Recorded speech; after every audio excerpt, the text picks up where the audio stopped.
अकबर का युग, साम्राज्य, शासन और समन्वय का स्वर्ण युग। शब्द संग शैली, ऐतिहासिक, वर्णनात्मक, शुद्ध और स्पष्ट हिंदी। प्रस्तावना। अकबर का युग भारतीय इतिहास का एक स्वर्णिम अध्याय है। अकबर ने 68 वर्ष की अल्पायु में गद्दी संभाली और अगले लगभग 50 वर्षों तक भारत को एक संगठित, समावेशी और शक्तिशाली साम्राज्य में बदल दिया। उनका शासन न केवल सैन्य विजय का प्रतीक है, बल्कि एक धर्मनिरपेक्ष, न्यायपूर्ण और सांस्कृतिक समन्वय वाले राज्य की स्थापना भी है। इस लेख में हम अकबर के शासनकाल के विभिन्न पहलुओं का गहराई से अध्ययन करेंगे। राजनीतिक विस्तार, प्रशासनिक सुधार, धार्मिक नीति, कला संस्कृति, सामाजिक दृष्टिकोण और समग्र ऐतिहासिक प्रभाव। अकबर का सिंहासनारूढ़ होना। हुमायूं की मृत्यु और सत्ता का हस्तांतरण 56E में हुमायूं की अचानक मृत्यु के बाद अकबर मात्र 58 वर्ष की उम्र में गद्दी पर बैठा। प्रारंभ में अकबर का संरक्षक और वास्तविक शासक बैरम खां था, जिसने अकबर के लिए प्रारंभिक शासन को स्थिर किया। पानीपत की दूसरी लड़ाई। अकबर और बैरम खां ने हेमू, आदिल शाह सूरी का सेनापति को हराया। इस जीत से मुगलों का दिल्ली और आगरा पर पूर्ण अधिकार स्थापित हुआ। प्रारंभिक शासन और बैरम खां की भूमिका। 1-16 बैरम खां ने शेरशाह सूरी की प्रशासनिक परंपराओं को आगे बढ़ाते हुए मुगलों की नींव मजबूत की। 1-16 में अकबर ने स्वयं शासन की बागडोर संभाली और बैरम खां को हटाकर मक्का भेज दिया। साम्राज्य विस्तार की नीति। उत्तर भारत में नियंत्रण, मालवा, मेवाड़, गुजरात, बंगाल, बिहार, उड़ीसा, काबुल, कंधार तक साम्राज्य का विस्तार। राजपूत नीति। राजपूतों को सम्मिलित कर साम्राज्य मजबूत किया। अमर सिंह, भगवंतदास, मान सिंह जैसे राजपूतों को उच्च पदों पर नियुक्त किया। राजपूत राजकन्याओं से विवाह संबंध, जोधाबाई मारवाड़ से विवाह। राणा प्रताप को छोड़कर अकबर की अधीनता स्वीकार की। चीन और दक्षिण भारत की नीति। दक्षिण भारत में बीजापुर, गोलकोंडा आदि राज्यों से संबंध बनाए, परंतु सैन्य हस्तक्षेप सीमित रहा। धार्मिक नीति और दीन इलाही। सर्वधर्म संभाव की नींव। अकबर ने धार्मिक सहिष्णुता की नीति अपनाई, जजिया कर समाप्त किया, हम 64।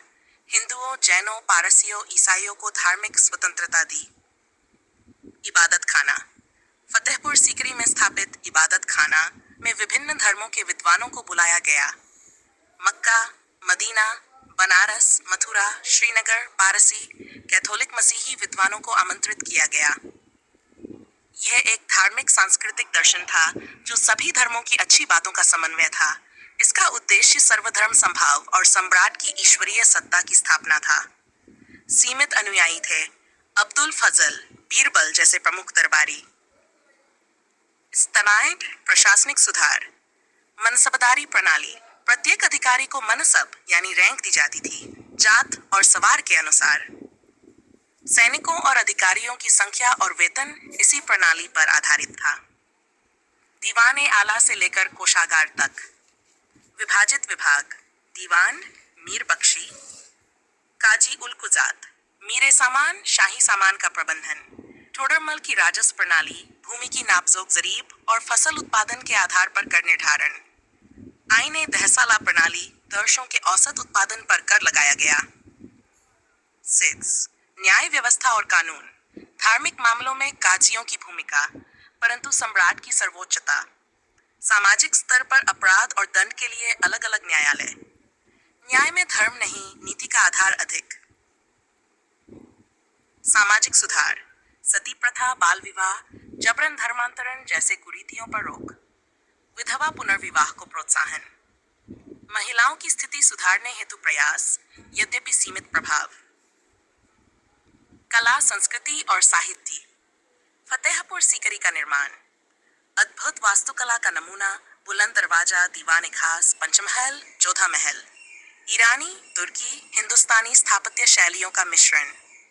चित्रकला और संगीत। दरबारी चित्रकार अब्दुल समद, मीर सैयद अली। संगीत, दरबारी संगीत का उत्कर्ष। साहित्य, फारसी इतिहासकार अब्दुल फजामाक, बादायूनी, निजामुद्दीन अहमद, फैजी जैसे लेखक। अकबर की विदेश नीति। फारस, उज़्बेकिस्तान, ओटोमन साम्राज्य के साथ संतुलन, काबुल, कंधार पर कब्जा और ईरान के साथ राजनयिक संबंध। अकबर के दरबारी नवरत्न: 1 अबुल फजल इतिहासकार, 2 फैजी कवि, तानसेन संगीत, सब बीरबल बुद्धिमत्ता, राजा टोडरमल वित्त, 6 राजा मानसिंह सेनापति, अब्दुल रहीम खान खाना कवि और सैनिक, मुल्ला दो प्याजा हास्य रस, नाई हकीम हुमाम वैद्य और राजनीतिक। उत्तराधिकार और अकबर की मृत्यु: अकबर ने अपने पुत्र सलहांगीर को उत्तराधिकारी घोषित किया। 17 अक्टूबर मस्कोरा फाइट को आगरा में अकबर की मृत्यु हुई। अकबर न केवल भारत के महानतम सम्राटों में से एक था, बल्कि वह एक ऐसा राजा था जिसने अपनी दूरदृष्टि, सहिष्णुता और न्यायप्रियता से एक बहुलतावादी, सांस्कृतिक रूप से समृद्ध और राजनीतिक रूप से स्थिर साम्राज्य की स्थापना की। उसका शासनकाल भारतीय इतिहास में एक समन्वय का युग कहा जा सकता है, जहां हिंदू मुस्लिम, शासक प्रजा, कला विज्ञान, प्रशासन धर्म के बीच संतुलन बना। अकबर का व्यक्तित्व आज भी भारत के लिए प्रेरणा है। धर्मनिरपेक्षता, न्याय और विवेकपूर्ण नेतृत्व का आदर्श। चित्र वीडियो अनुशंसा हेतु दृश्य फतेहपुर